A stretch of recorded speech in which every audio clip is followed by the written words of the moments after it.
Olá, bom dia. Sejam bem-vindos à nossa devocional. Sejam bem-vindos à nossa rotina com Deus.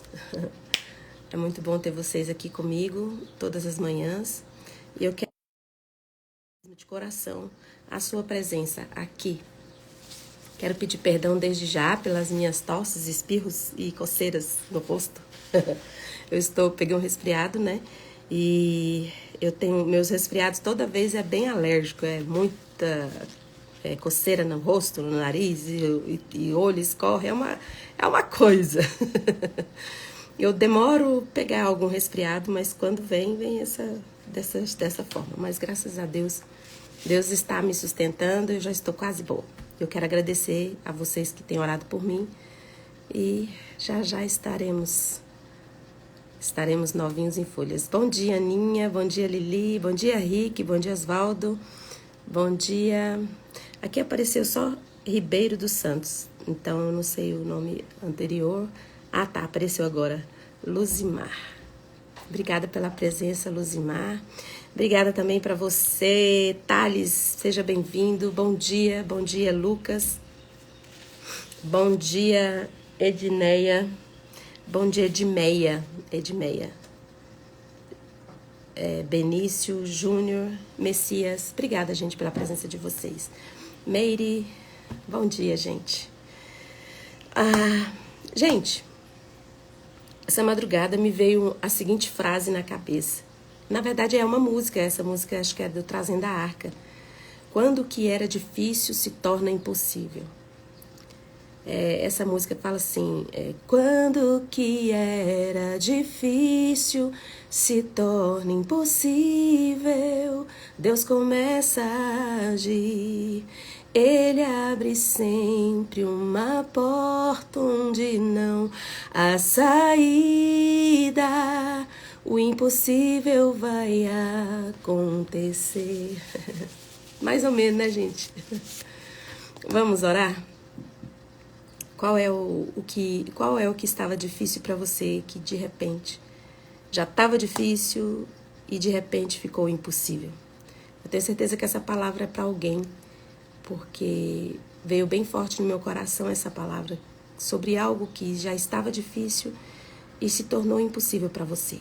Vamos orar? Paizinho, obrigada por esse dia. Eu te agradeço pela vida dos meus irmãos.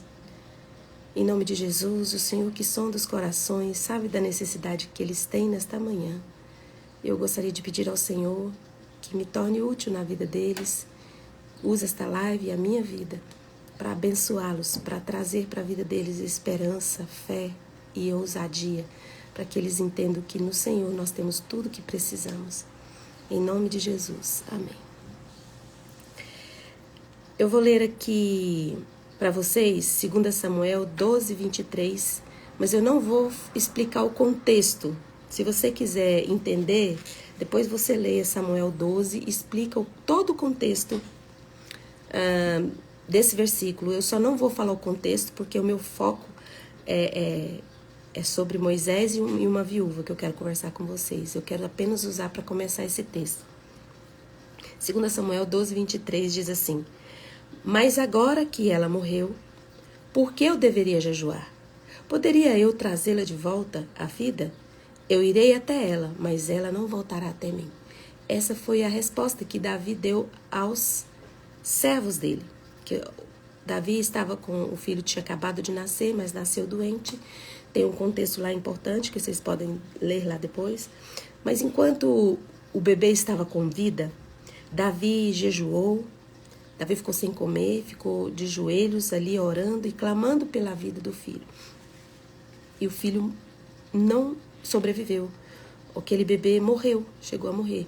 E depois, assim que ele soube que o bebê tinha morrido, Davi ficou de pé, tomou banho, fez a higiene pessoal dele e foi comer. E os empregados não entenderam, falou, mas antes dele morrer você estava aí acabado, fazendo jejum, orando e clamando.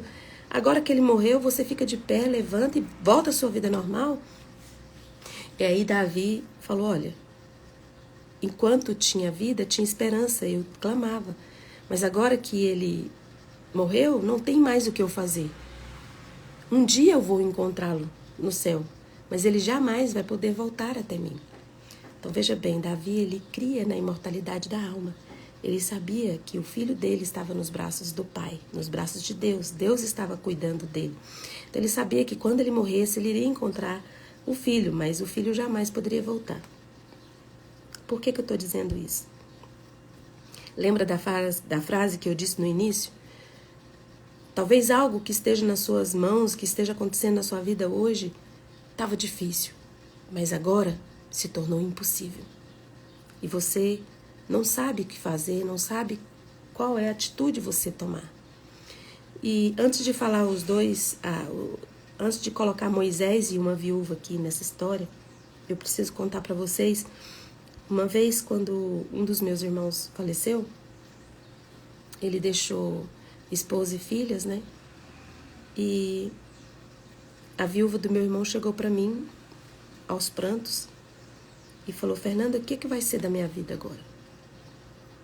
O que eu vou fazer sem seu irmão? Eu lembro que eu peguei nas mãos dela, peguei as mãos dela nas minhas e falei: o que você tem na mão? O que meu irmão deixou? Deixou algumas dívidas. Mas não pense nas dívidas, pense no que ele deixou. O que sobrou de bom? O que sobrou? Aí ela falou o que tinha sobrado. Ah, sobrou isso aqui. Aí naquele momento eu segurei as mãos da minha cunhada e falei assim: e é através disso que você tem nas mãos que Deus vai fazer um milagre que vai sustentar a sua casa. É através do que você tem nas mãos. Eu estou contando para vocês algo que eu vivenciei. Essa minha cunhada pegou o que restou, junto com a fé que ela tinha em Deus, e ela pagou as dívidas, e ela hoje é uma empresária. Então foi algo que eu vivenciei na minha família. E aí eu venho conversar com você e te mostrar na Bíblia isso que eu vivi. Na prática, eu vim trazer para você. A morte, ela é muito dura. A morte, ela é difícil para todo mundo. O luto, ele faz buracos na nossa alma. E esses buracos podem provocar raiva, pode provocar mágoa. E quando eu digo luto, eu não digo luto só na perda de um ente muito querido, um ente muito amado, um filho, um marido, um tio, um sobrinho. Toda perda se torna um luto. Talvez você não tenha perdido uma pessoa, mas talvez você tenha perdido um trabalho. Talvez você tenha perdido a saúde. Talvez você tenha perdido um relacionamento de muitos anos e teve traição, a pessoa te abandonou, né? Tudo isso são lutos, tudo isso é vivenciado o luto, porque são perdas. Porque as pessoas às vezes valorizam só o luto da morte, quando alguém morre. Mas toda perda que você tem, você passa por um luto. E esse luto pode trazer raiva, pode trazer mágoa, se você não colocar o foco certo nas coisas certas. Até se você perder a saúde, você antes não tinha sua saúde já era difícil, de repente você vem com uma sentença na sua vida de algo muito maior do que você imaginava. E é um luto que você vai passar. E hoje Deus manda eu perguntar para você, o que você tem nas mãos de bom? O que restou aí nas suas mãos de bom? Então eu vou trazer para vocês Moisés e a viúva, como eu prometi, né? Moisés, Deus desafiou Moisés a libertar o povo. E Moisés falou que não tinha como fazer isso. E Deus, lá em Êxodo 4:2, perguntou-lhe o Senhor: o que é isso que você tem nas mãos? Respondeu Moisés: um cajado.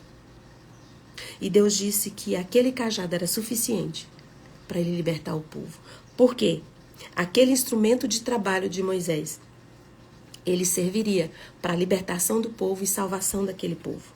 Aquele cajado teria um poder maior do que o cetro do faraó, que era todo rico, né, com ouro, com todo feito ali, com materiais reais, de muito valor. E aconteceu como Deus falou. O que Moisés tinha nas mãos era um cajado. Com aquele cajado foi aberto o mar, produziu água na rocha. Libertou o povo de Israel. Aconteceu exatamente com o que ele tinha nas mãos. Aí você pode abrir, se você tiver com a Bíblia aí, 2 Reis 4, de 1 a 7. Diz assim: certo dia, a esposa de um dos discípulos do profeta Eliseu suplicou, dizendo: teu servo, meu marido, morreu e bem sabes o quanto teu servo amava com zelo a Deus. Agora um credor acaba de chegar na nossa casa para levar meus filhos como escravos pelo pagamento da dívida. Eliseu perguntou: o que eu posso fazer por você? Fala para mim, o que você tem na sua casa? Ao que ela prontamente respondeu: tua serva nada tem em casa, a não ser uma vasilha com azeite. Então o profeta Eliseu ordenou: vai e pede emprestadas a todos os teus vizinhos vasilhas vazias, tantas quanto você puder colher. Depois entra na tua casa, fecha a porta atrás de ti e dos teus filhos, derrama o azeite puro que brotar sobre esses vasos, pondo-os de lado à medida que forem ficando cheios. E assim ela fez igual o profeta mandou, trancou dentro da casa, pediu para os filhos ir nos vizinhos, pediu as panelas, pediu vasilha, pediu aquele monte, o máximo que eles poderiam, fechou a porta, começou a despejar azeite. E aí acabaram as vasilhas que eles pediram emprestado. E a mãe falou: cadê? Tem mais vasilha não? Não, mãe, acabaram as vasilhas. E aí é interessante isso, o seguinte: o azeite ele não tinha acabado, ainda tinha azeite. O azeite só cessou de cair porque não tinham mais vasilhas para encher. E aquela mulher chegou para o profeta e falou o que tinha acontecido. Ele falou: agora você vai pegar esse azeite, vai vender, vai pagar a dívida do seu marido.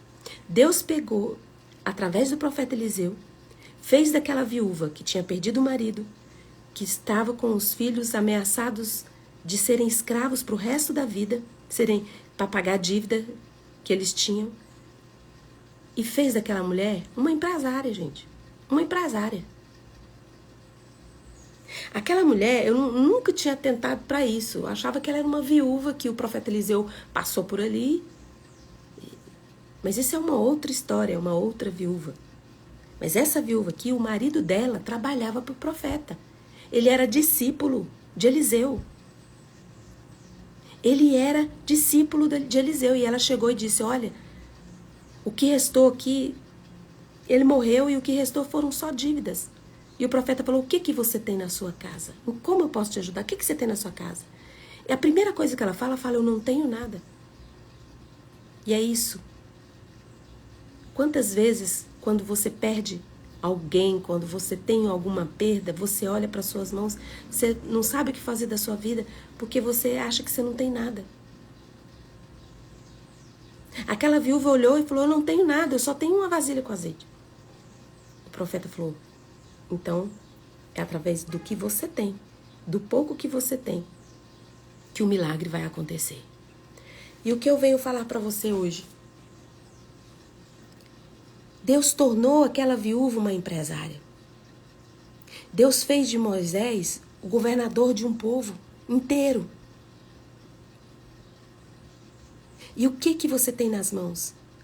O nosso problema, quando nós enfrentamos momentos impossíveis, a gente se desespera, a gente começa a debater, a gente começa a se revoltar, vem uma raiva, porque você começa também a comparar você com a vida do outro.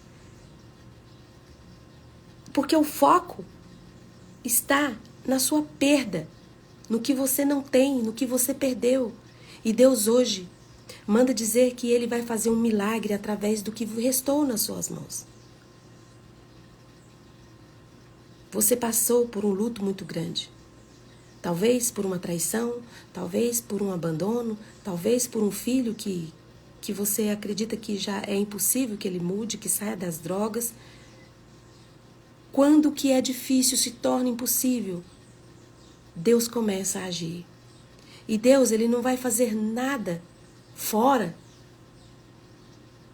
do que da sua convivência.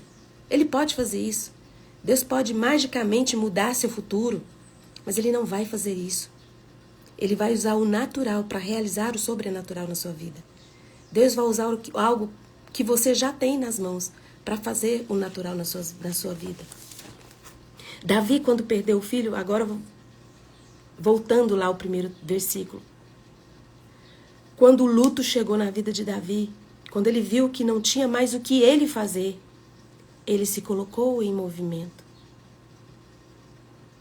A minha missão com essas lives é dizer para você, não desista, não pare, se coloque em movimento.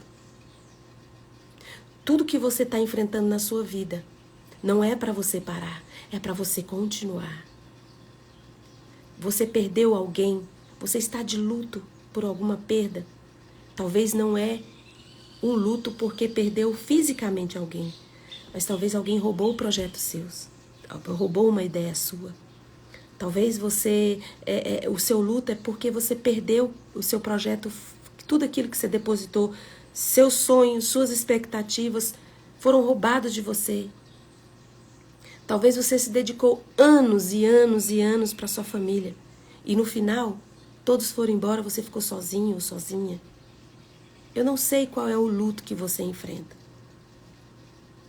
mas tudo que na sua vida que era difícil e que hoje se tornou impossível, Deus pode realizar um milagre de fazer você prosperar, de trazer fartura para a sua vida, no meio de toda a escassez e no meio de todo o caos que você enfrenta.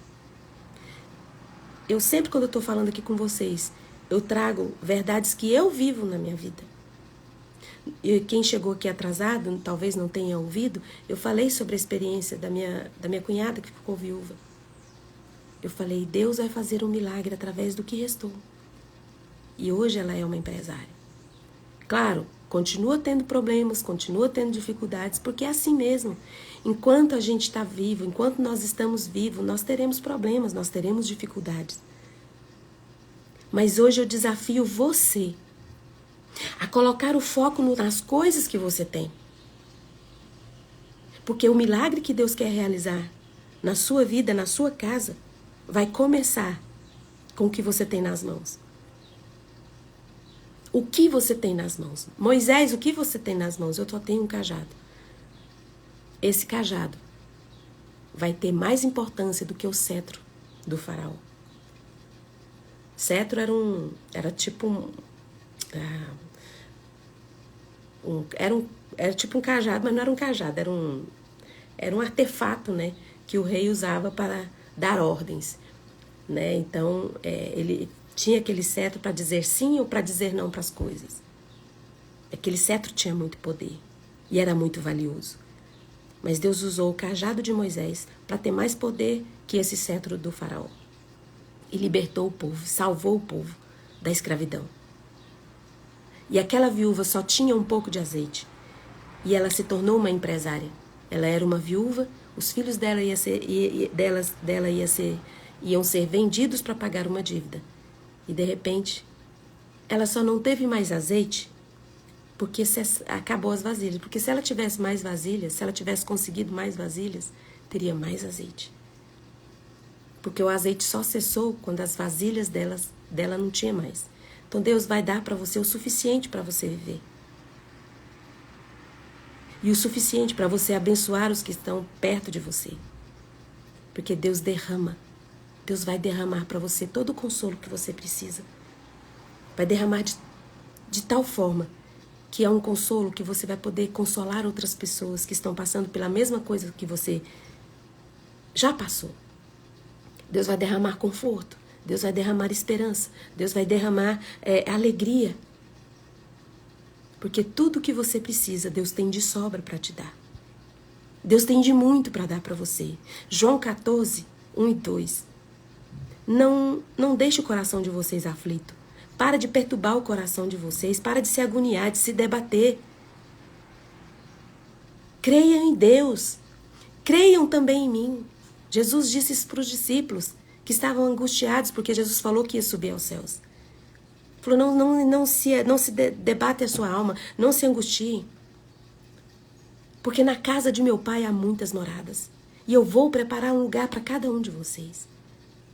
Sabe quando Jesus fala assim, na casa de meu pai há muitas moradas? Há abundância de moradas. Jesus quer dizer para você hoje, tudo que você tem escassez na sua vida, tudo que foi roubado, tudo que foi tirado de você, Deus tem de muito para derramar na sua vida. Deus tem de abundância para derramar sobre a sua vida. Sabe, você hoje tem uma vantagem sobre aquela viúva e sobre Moisés, sabia? Aquela viúva, ela só tinha um contato com Deus através do profeta. E você tem acesso livre. Você pode clamar a Deus. Aquela viúva teve que ir no profeta para falar a necessidade dela. E você está aí aonde? Você pode estar dirigindo seu carro, você pode estar no banheiro. Onde você estiver, você tem acesso por causa do Espírito Santo de Deus. Por causa do sangue de Jesus derramado na cruz do Calvário. Que rasgou o véu. Que tirou tudo aquilo que impedia você e eu de termos acesso ao Pai. E aqueles discípulos estavam assim, tristes porque Jesus ia embora. Jesus falou assim, olha, não se preocupe. Eu vou enviar o Espírito Santo. E ele vai ser o parceiro que vai caminhar com vocês todos os dias. Eu vou estar com vocês até o fim dos séculos, através da pessoa do Espírito Santo. E quantas vezes você não percebe a presença do Espírito Santo e fica aí agoniado, debatendo com o seu problema, debatendo com o seu impossível, com raiva, com mágoa, porque só comigo que acontecem essas coisas. Eu sou a pessoa que mais sofre nesse mundo. Me mostra aí alguém, eu vou te mostrar e te provar que eu sou o que mais sofro. O Espírito Santo vem e te mostra que o seu sofrimento é igual ao de todo mundo. Todo mundo sofre neste mundo. Todo mundo sofre. Mas aqueles que buscam, aqueles que têm o contato com o Espírito Santo, nada vai faltar. Lá tem um versículo que fala assim que o justo, né, a pessoa que ela tem que busca a Deus, ela pode cair 7 vezes, mas 7 vezes ela vai levantar. E por que você está aí no chão? Por que você está olhando para o vazio do que sobrou? Olha o que sobrou. Deus vai fazer disso o milagre que você precisa para a sua vida. Que Deus abençoe seu dia. Que Deus abençoe a sua vida. Lembre-se, o que era difícil se tornou impossível. Deus vai realizar um milagre. E vai fazer para você muito mais do que você pede e muito mais do que você pensa. Efésios 3, 20 a 21. Ora, aquele que é poderoso para fazer infinitamente mais do que pedimos ou pensamos, conforme seu poder que opera em nós, a Ele seja a glória na igreja em Cristo Jesus. Que Deus abençoe seu dia, que Deus abençoe sua vida. Os seus impossíveis é para você olhar para o que você tem e permitir que Deus faça do pouquinho que restou nas suas mãos o grande milagre que a sua alma busca e espera. Coloca a mão no coração, eu vou orar para você. Pai, em nome de Jesus, eu quero agradecer pela vida dos meus irmãos e te pedir, Pai, que o Senhor venha a realizar os milagres que eles precisam nesta manhã.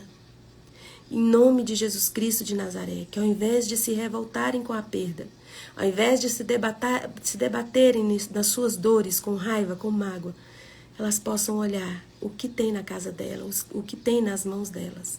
E elas possam entender que através do que elas têm, por menor que seja, pelo mínimo que seja, é através desse mínimo que o Senhor vai realizar todos os milagres que eles precisam.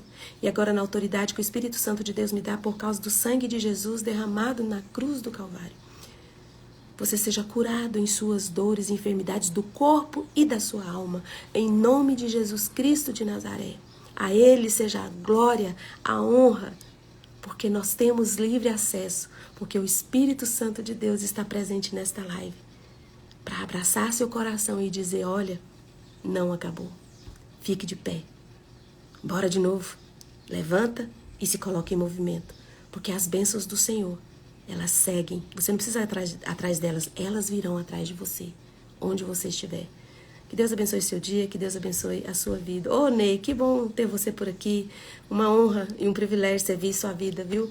Você é uma bênção. Obrigada, gente. Até amanhã, às 6h30. Se você ainda não me segue, qualquer rede social é Fernanda Matos 72. Palavras curam, tá bom? E se essa live foi importante pra você, ela vai ficar salva no Instagram. Você pode curtir, comentar e compartilhar, tá bom? Um beijo e até amanhã, às 6h30. Tchau, tchau.